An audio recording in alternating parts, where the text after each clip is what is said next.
this one is really tricky.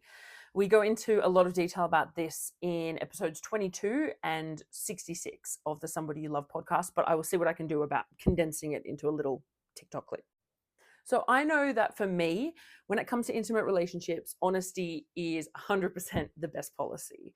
I have never been intimate with someone without disclosing that I'm an SW first. I think that's really important more than anything because I don't want to be messing around with people who find it ick.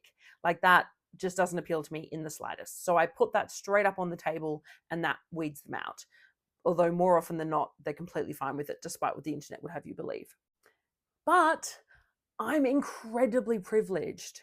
I live in a world where it's not safe for me to be out, but relatively speaking, it's safer than the vast majority of people in the industry. I have this policy within myself that if anybody asks what I do for work, I tell them the brutal truth. And as a result of that, it means that I out myself sometimes multiple times every day. And I have to tell you that every single time it's scary. And as I said, I have a lot of privileges. You know, I have a husband, so I'm hetero passing, I'm white, I'm a cis woman.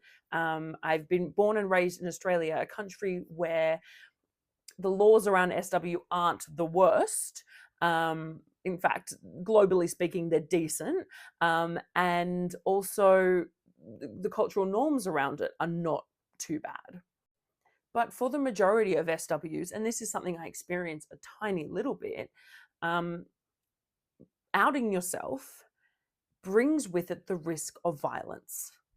This is a fact. The people on the internet will tell you, no, SWs don't experience stigma. These people with no lived experience, they'll tell you that it's all fine and it's all just in our heads. And they are wrong. It literally can be life or death outing yourself. And the more people you tell, the more people who know.